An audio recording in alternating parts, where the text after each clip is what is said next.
사무엘하 4장 5절부터 12절까지의 말씀을 봉독하겠습니다.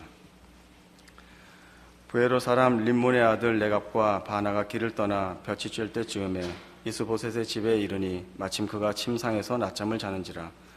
레갑과 그의 형제 바나가 밀을 가지러 온 채하고 집 가운데로 들어가서 그의 배를 찌르고 도망하였더라. 그들이 집에 들어가니 이스보셋이 침실에서 침상 위에 누워 있는지라. 그를 쳐 죽이고 목을 베어 그의 머리를 가지고 밤새도록 아라밧길로 가 헤브론에 이르러 다윗 왕에게 이스보셋의 머리를 들이며 아뢰되, 왕의 생명을 해하려 하던 원수 사울의 아들 이스보셋의 머리가 여기 있나이다. 여호와께서 오늘 우리 주 대신 왕의 원수를 사울과 그의 자손에게 갚으셨나이다 하니, 다윗이 부에로 사람 림몬의 아들 레갑과 그의 형제 바나에게 대답하여 그들에게 이르되, 내 생명을 여러 환난 가운데서 건지신 여호와께서 살아계심을 두고 맹세하노니, 전에 사람이 내게 알리기를 보라 사울이 죽었다 하며 그가 좋은 소식을 전하는 줄로 생각하였어도 내가 그를 잡아 시글락에서 죽여서 그 소식을 전한 가품으로 삼았거든. 하물며 악인이 의인을 그의 집 침상 위에서 죽인 것이겠느냐. 그런즉 내가 악인의 피 흘린 죄를 너희에게 갚아서 너희를 이 땅에서 없이 하지 아니하겠느냐 하고 청년들에게 명령하며 곧 그들을 죽이고 수족을 베어 헤브론 목가에 매달고 이스보셋의 머리를 가져다가 헤브론에서 아브넬의 무덤에 매장하였더라. 다윗의 정권에 대치되어 있던 사울 왕가의 후계자 이스보셋이 참으로 우습게 죽는 장면이 소개되고 있습니다.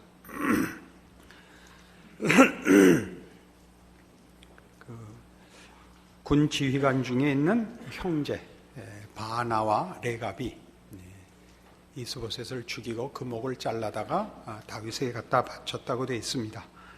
6절에 보시면 레갑과 그의 형제 바나가 밀을 가지러 온 채하고 집 가운데로 들어가서 그의 배를 찌르고 도망하였더라. 7절 그들이 집에 들어가니 이렇게 되는 것은 둘이 사건의 전후를 얘기하는 것이 아니고 6절이 전체 서술이고 7절은 구체적인 설명입니다. 그래서 그냥 순서대로 그걸 시간 순서와 사건의 순서를 보면 죽였는데 또 있어서 또 죽이고 그렇게 돼버렸습니다.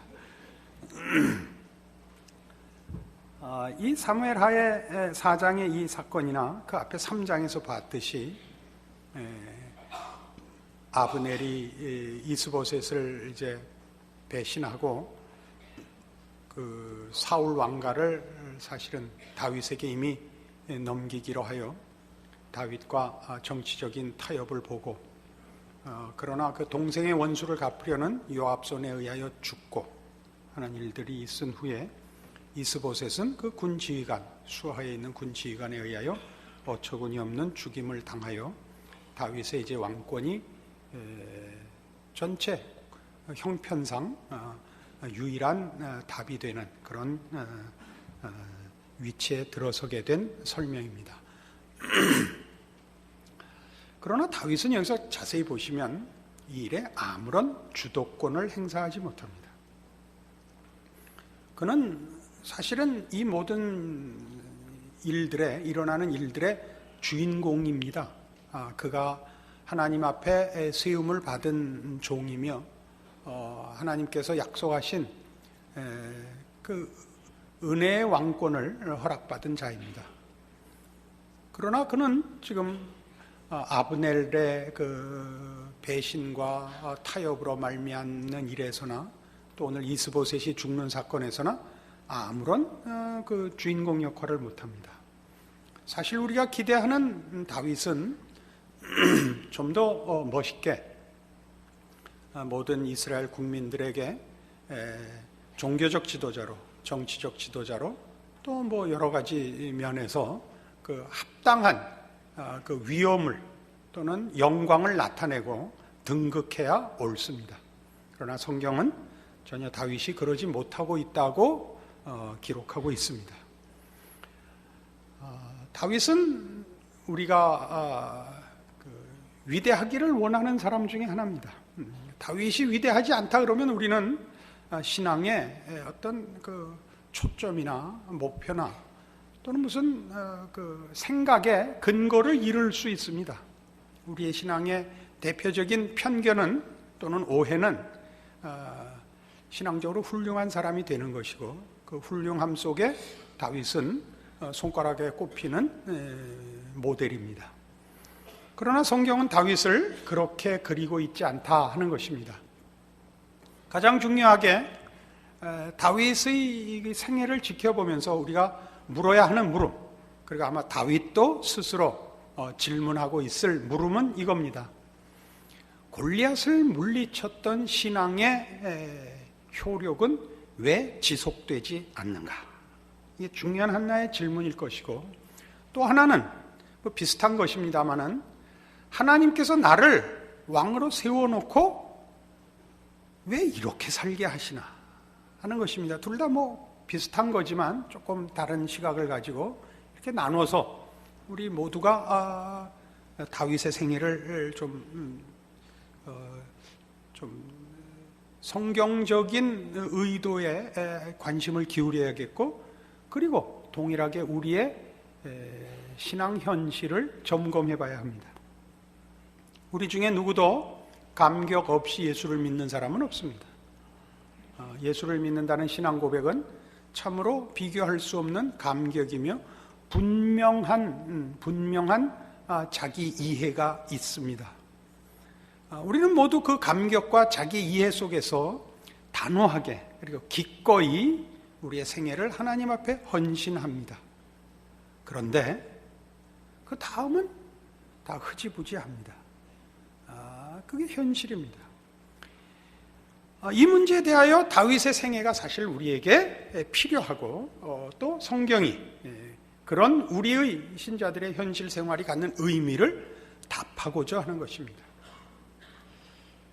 서두에도 말씀드린 바와 같이 신앙이 훌륭해지는 것이 싸움이고, 훌륭해지는 모델로 성경의 위인들이 그 증인으로, 그 모델로 서 있다라고 얘기하면 쉽다면 쉽습니다만은 여태껏 쭉 계속해서 말씀하다시피 그러면 십자가와 은혜가 설 자리를 잃는다 이렇게 말씀드렸습니다. 그러면 이렇게 지금 제가 여러분에게 제안하는 식의 이런 의문, 이런 어떤 다른 생각이 성경적인 지지를 받는가? 라는 것이 이제 큰 질문거리가 되죠. 성경적인 지지를 받습니다. 그 대표적인 내용이 이런 식의 제가 여러분에게 다윗의 생애를 설명하는 식의 그런 내용이 욥기의 주제입니다. 욥기가 어떤 내용을 갖고 있는지를 다 아는 것으로 하고 아주 간략하게 설명을 드리겠습니다. 여러분이 잘 아시는 대로 욥은 경건한 사람입니다. 아무런 흠이 없는 사람입니다. 그래서는 복을 받고 살고 있었습니다. 그는 말하자면 하나님의 특별하신 보호와 은총 속에서 자연적인 혜택 또는 사회적인 혜택, 종교적인 혜택을 받고 있는 그 요람 속에 누워있는, 그래서 모든 필요를 공급받고 있는 사랑받는 아이 같은 그런 위치에 있었습니다.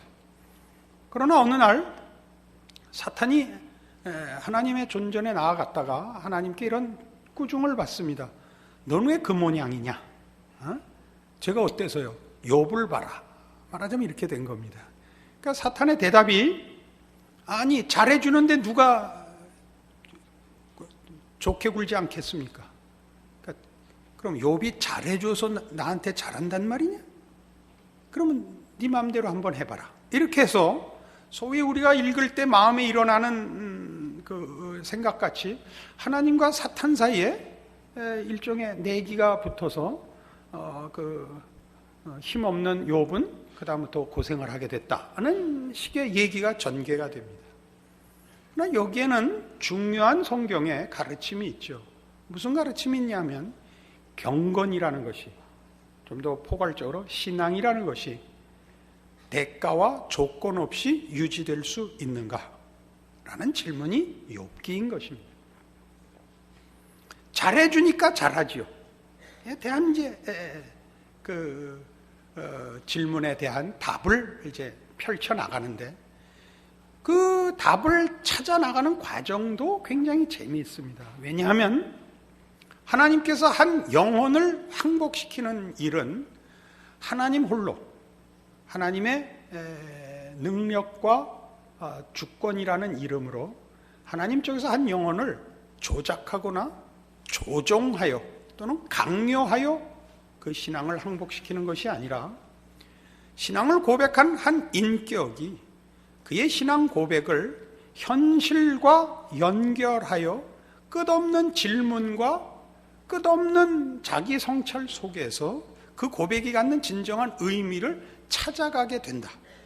사람의 몫이다 하는 얘기가 아니라 그렇게 하나님이 그 완성과 진정한 답에 이르도록 인도하신다 하는 것이 욥기입니다. 그래서 그는 고통스러운 이제 생애를 보내는 겁니다. 현실적으로 물리적으로 받는 고통뿐만 아니라 정신적, 신앙적인 고통을 겪는 거죠. 하나님, 이 일이 왜 생겼습니까? 나한테 무엇을 원하십니까? 이렇게 시작하는 질문으로 이제 욥의 여러 회의와 갈등과 일종의 시험까지 이제 다 토로되는 것이죠. 그러니까 우리의 신앙이라는 것은 지금 다윗의 생애에서 보는 바와 같이 골리앗을 물리칠 때의 기계와 확신으로 다 끝나는 것이 아니다 그런 얘기입니다. 그것이 현실 속에서 다 그것으로 모든 문제가 해결되지 않는 것을 인하여 다윗은 지금 자기 확신과 자신이 없습니다. 그럼 어찌해야 될지 모르는 것을 여러 곳에서 지금 드러내고 있습니다. 오늘의 본문에서도 나중에 바나와 레갑을 처치하지만 그런 분명한 문제에서는 자기 신앙이 적용이 되기도 하고 판단이 분명한데 나머지에서는 답을 못할 게 많다는 것을 압니다. 거기서 그는 어찌해야 될지를 모르는 모습으로 나타납니다. 바로 그 어찌해야 될지 모르는 거기를 알아야 합니다. 그는 더 진지하고 더 노력하는 것으로 가는 것이 아니라 신앙 고백이 갖는 진정한 내용과 그 차원과 그 가치를 하나님이 요구하시는 차원으로 진정한 의미로 진전시켜 나가야 됩니다. 그것을 우리는 마가복음 10장에서 이렇게 만납니다.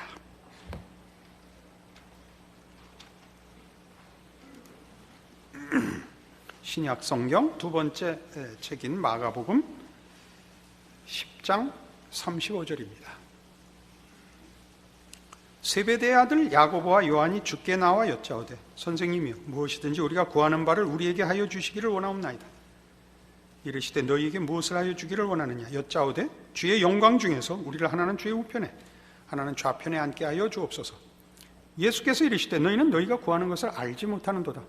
내가 마시는 잔을 너희가 마실 수 있으며 내가 받는 세례를 너희가 받을 수 있느냐.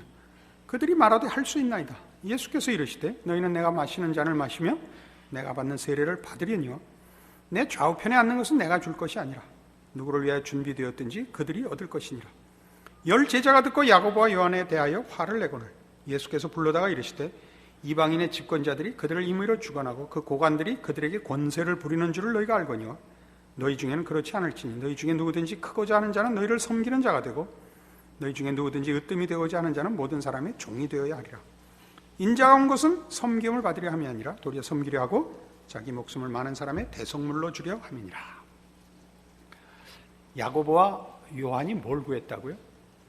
주의 영광 중에 우리를 하나는 우의정으로 하나는 좌의정으로 앉혀주십시오. 이게 무슨 요구냐 하면 우리의 믿음에 대한 보상을 주십시오. 우리는 주를 따랐습니다. 주의 제자가 되었고 모든 세상의 것들을 포기하고 주께만 헌신했습니다. 그러니 이런 보상을 주십시오. 그래서 예수님께서 말씀하시기를 그러면 너희가 내가 마시는 잔을 마실 수 있고 내가 받는 세례를 받을 수 있느냐라고 묻습니다. 이 수사학적 질문이라는 겁니다. 강한 부정입니다. 아주 강한 부정. 너희는 내가 마시는 잔을 마실 수 없고 내가 받는 세례를 받을 수 없기 때문에 그건 너희가 말하자면 얻을 수 없다. 그런 뜻이 됩니다. 근데 예수님께서 마시는 잔, 예수님께서 받는 세례는 십자가입니다. 이 십자가는 우리 다 죽을 수밖에 없는 인생을 죽음으로부터 영생으로 반전시키는 하나님의 구원입니다. 이것은 예수 그리스도밖에 할 수 없는 것입니다. 그의 사역이며 그분만이 하실 수 있는 구원입니다. 그러니까 이건 아무도 흉내를 낼 수가 없습니다. 아무도 그걸 대신할 수 없고 같은 고난을 받을 수가 없습니다. 그러나 뜻밖에도 이런 강한 부정을 해놓고 이렇게 이 강한 부정을 했는데 이제 무식한 제자들은 그 정말 질문인 줄 알고 뭐라고 답하냐면 39절에 보듯이 그들이 말하되 할 수 있나이다. 이제 무식하면 용감하다 이런 얘기죠. 그러자 뜻밖의 예수께서 이르시되 너희는 내가 마시는 잔을 마시며 내가 받는 세례를 받을 것이다 라고 이번에 긍정을 하십니다. 조금 설명이 필요합니다. 예수님만이 하실 수 있는 반전을 그들은 이룰 수 없습니다. 그러나 예수께서 만드신 반전에는 다 참여해야 합니다. 그죠? 예수님이 이루신 구원을 우리가 대신 혹은 예수님이 하신 같은 일을 우리가 하지 못합니다. 우리는 누구를 위하여 죽을 수 없고 우리가 누구를 살려낼 수 없습니다. 그러나 예수 안에 있는 복음이 우리를 통하여 증거되듯이 또 예수께서 반전시켜 놓은 영생을 우리가 얻듯이 그가 열어놓은 길, 그 안에서 이루어진 구원은 다 우리의 것이 됩니다. 그런 차원에서 이 제자들은 이제 예수님이 드신 잔과 받으신 세례에 참여하게 됩니다. 그 결과에 참여하는 거죠. 따지면. 그런데 이 문제에서 내가 열어놓은 이 길로 인하여 그 전에 있던 세계 질서에서 다른 세상의 질서로 갈 것인데 그 첫 질서는 뭐였냐 하면 42절에 보는 바와 같이 이방인의 집권자들이라고 설명되는 이 세상 질서에서는 가진 자가 군림하는 질서입니다. 그 가졌다는 것은 하여튼 세상 권력이죠. 재산일 수도 있고 세상 권력일 수도 있고 지식일 수도 있습니다. 가진 자가 군림하고 못 가진 자가 그 밑에 수하에서 섬겨야 되는 질서라면 예수님이 이루신 영원한 나라는 그렇지 않다는 겁니다. 43절 너희 중에는 그렇지 않을지니 너희 중에 누구든지 크고자 하는 자는 섬기는 자가 되고 으뜸이 되고자 하는 자는 종이 되어야 한다. 나는 섬기러 왔다. 난 죽으러 왔답니다.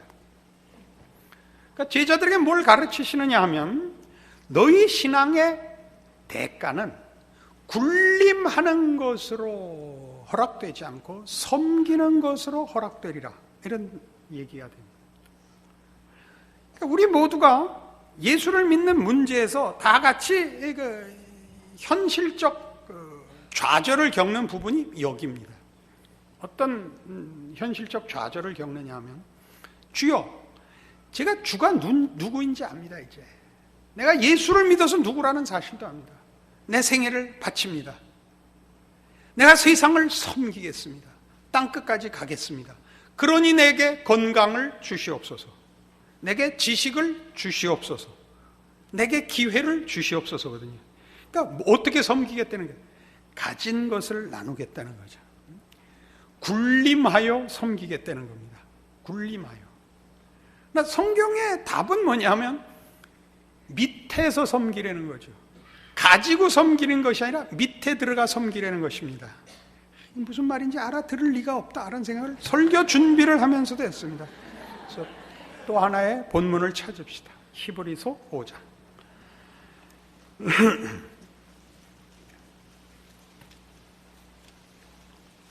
356페이지 신약성경입니다. 히브리서 5장 7절 그는 육체에 계실 때 자기를 죽음에서 능히 구원하실 이에게 심한 통곡과 눈물로 간구와 소원을 올렸고 그의 경건하심으로 말미암아 들으심을 얻었느니라. 그가 아들이시면서도 받으신 고난으로 순종함을 배워서 온전하게 되셨은즉 자기에게 순종하는 모든 자에게 영원한 구원의 근원이 되시고 하나님께 멜기세덱의 반차를 따른 대제사장이라 칭하심을 받으셨느니라. 예수님이 육체에 계실 때 자기를 죽음에서 능히 구원하실, 죽음에서 사망에서 영생을 만들어내실, 우리가 이해하기 좋게 무에서 유를 창조하실 수 있는 전능하신 하나님께 무슨 기도를 했느냐 하면 심한 통곡과 눈물로 간구와 소원을 올렸다. 무에서 유를 만들어내실 이에게 눈물과 통곡으로 기도했다는 건 뭘 의미하죠? 무에서 유를 창조하실 수 있는 이가 이 소원을 안 들어주시는 처지에 있었다고요. 고난의 자리, 억울한 자리에 예수님을 보내셨다니까요. 사망에서 영생을 만드실 수 있는 이에게 심한 통곡과 눈물로 기도해야 되는 처지를 생각해 보십시오. 우리 모두가 바로 여기에 걸려 있는 거 아니에요? 하나님이 누구시냐? 천지를 지으시니다. 그 아들을 나를 사랑하사 보내시니다. 근데 나는 왜 현실이 거지 같으냐? 여기라 말이에요. 알아들으세요? 표정 관리 좀 하실까요? 우리 모두가 거기에 걸려 있지 않습니까? 예수님이 그 인생을 사셨다니까. 예수님은 우리를 구원하러 오셨고 천지를 지으신, 창조하신, 사망에서 영생을 만드시는 하나님의 보내심을 받았는데 눈물과 통곡으로 기도해야 하는 길을 걸었다고요. 그게 섬기는 길이라니까. 우리는 별 달고 봉사하고 싶단 말이에요. 내가 별을 달아야 보태줄 못도 있고 능력도 있고 기회도 있고 그렇게 하는 것이 내 신앙과 헌신의 그 보상이면서 신앙 실천의 조건이라 말이죠. 하나님 하시는 말씀은 우리 보고 그러니까 너 쫄다고 돼갖고 수하에 들어가라는 거예요. 그러니까 여러분 지금 처지들을 보세요. 여러분이 신앙생활을 제대로 하지 못하고 자신 있어 하지 못하는 이유가 뭐죠? 여러분이 가지신 그 분명한 신앙 고백과 열정에 대하여 하나님이 아무런 것도 허락하시지 않았다는 것 때문에 하나님 앞에서 여러분의 신앙 자체에 대한 확신과 하나님의 사람으로 살 수 있는 문제에 대한 자신이 다 없는 겁니다. 하나님이 나한테 아무것도 안 줬거든요. 응? 무슨 지위를 준 것도 없고 지식을 준 것도 없고 권세를 준 것도 없고 하다못해 돈을 주거나 하다못해 잘생기게라도 해주든가 아무것도 없단 말이에요. 그게 뭘 하려는 건가? 그렇게 병신같이 내가 보낸 자리에서 쪼다같이 살다 뒤지라니까. 이 말을 못 알아듣는. 그게 섬기는 거예요. 예수님이 그러신 것처럼 털 깎는 자 앞에 잠잠한 양같이 조롱과 오해와 멸시 속에 죽어나가시는 거예요. 그게 섬기는 거예요. 그게 섬긴다 그러면 우리는 잘난 척을 하고 섬겨요. 스포트라이트를 받으면서 섬겨. 그러니까 섬겨야 하는 대상 안 쳐다보고 관객을 쳐다보지 다. 눈가를 뽑아야 된다. 이렇게 성경에 나와 있어요. 이게 무슨 교만이라든가 허영심이라는 문제에 걸리는 게 아니라 근본적으로 여러분 자신의 신앙을 점검하는데 이게 큰 문턱이 되잖아요. 그죠? 나는 아무것도 아닌가 보다. 내 신앙은 하나님께 연락되지 않았다가 되니까 문제인 거예요. 그러니까 다윗의 생애에서 다윗도 지금 고민하고 있는 겁니다. 이게 뭔가 하고 있고 여러분 스스로도 바로 이 문제에 걸려 있을 것은 선생님은 다 압니다. 얼굴에 다 써 있으니까. 여러분 스스로가 자신의 신앙을 이제 이 다윗의 생애에 비춰보면서 또 예수님께서 하신 이 말씀을 보면서 확연하게 깨달아야 돼요. 내 인생은 받아들여졌구나. 하나님이 이렇게 걷게 하시는구나. 이 자리에선 내가 하나님의 사람으로 살아야 되는구나. 이거보다 더 자신의 자리와 자신에게 허락된 그 목보다 더 중요한 건 없습니다. 각자에게 하나님이 그 아들을 보내서 허락하시고 그 아들로 인하여 영광을 받으시듯이 영광 받기 위하여 세워놓은 자리요, 조건이요, 자격입니다. 이걸 놓치면 신자들에게 기적도 없고 믿음도 없고 기쁨도 없습니다. 다른 데 가서 그 대가를 찾으려고 하시면 안 됩니다. 그래서 마태복음 6장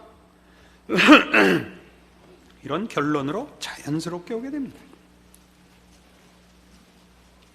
마태복음 6장 33절.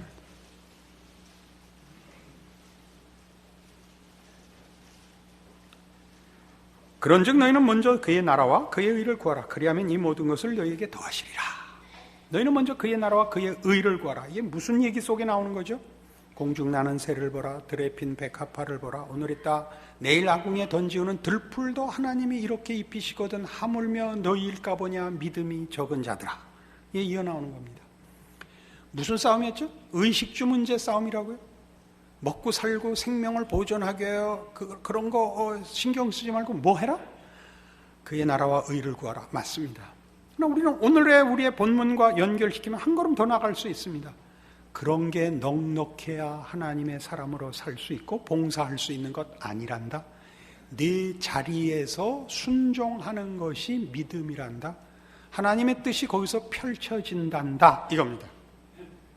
그의 나라와 그의 의를 구하는 것은 가장 사소한 것, 가장 감추어지고 누가 눈여겨보지 않는 데서도 할 수 있는 일이고, 하나님은 그렇게 하여 세상을 변화시킬 것이며 하나님의 영광을 드러내실 것입니다. 하나님의 나라는, 성경에 의하면 하나님의 나라는 가루 서말 속에 넣어 전부 부풀게 한 누룩 같다 그랬습니다. 밀가루가 누룩을 삼켜버렸지만 결국은 누룩이 밀가루를 전부 부풀리는 것처럼 우린 그렇습니다. 그러나 우리는 이렇게 밀가루 속에 들어가려고 하지 않습니다. 빵집에 가 있습니다. 그러시면 안 됩니다. 빵집 주인이 되려고 하지 마시고 주방장이 되려고 하지 마시고 밀가루 속에 들어가는 누룩이 되셔야 하고 하늘에 썩는 밀알이 돼야 됩니다. 감추어지는 겁니다. 씨를 심은 자리인지 안 심은 자리인지 표가 나지 않습니다. 신자의 현실적인 자리를 보십시오. 내가 누군지 누가 압니까? 내가 나를 모르는데 넌들 나를 알겠냐? 그런 가스펠송 아시죠? 그게 우리를 당황시키는 겁니다. 우리는 하나님의 사람이 되면 군림할 거라고 생각을 하는 겁니다. 그렇지 않습니다. 이렇게 하셔야 됩니다. 그의 나라와 의를 어떤 자리에서?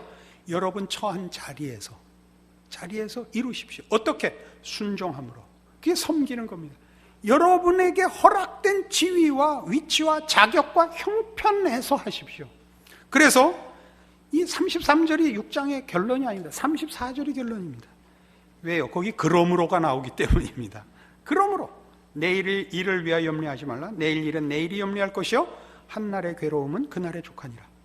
한날의 괴로움. 왜 괴로움이에요? 그의 나라와 의를 구하여 사는 것을 괴로움이라고 표현한 이유가 뭘 것 같아요? 그게 멋있게 하는 일이 아니고 자랑스럽고 영광되게 세상적인 가치로 하는 역할이 아니고 세상에서 보면 있는 것 같기도 하고 없는 것 같기도 하고 병신 같고 미쳤나 싶은 그런 자리를 지키는 겁니다. 예수 믿는 사람들 다 만사형통해요. 기도하면 다 낫고 기도하면 다 잘 살고 기도하면 안경은 왜 끼고 나왔어요? 믿음 없이. 그렇지 않아요? 우리 얼마나 많은 제한 속에 그 세상의 그 어려움 속에 우리가 묻혀 있고 그 세력 속에 잡혀 있는가 보세요. 거기서 하나님의 사람이 되라고요. 어떻게? 그의 나라와 의를 구하라고요. 그 통치에 순응하라고요. 그 통치. 그것이 우리의 역할이고 그것이 우리의 신앙입니다. 그게 섬기는 겁니다. 하나님은 그걸 원하십니다. 우리는 섬길 줄 모르고 군림하려고 합니다. 그러니까 스스로 괴롭고 세상도 괴롭고 스스로의 신앙도 확인할 길이 없습니다. 자랑만 넘칩니다. 각자가 자랑할 것이 자기에게 있는 줄 아셔야 됩니다. 여러분의 신앙 고백의 영원함과 그 신앙 고백의 내용을 허락하신 하나님의 함께 하심이 여러분 모두에게 충만하다는 것을 확인하는 그 복된 인생을 사시는 여러분 되십시오. 기도하십시다. 하나님 아버지 은혜를 감사합니다. 하나님의 자녀로 사는 것은 세상의 눈으로 알 수 없는 신비한 것입니다.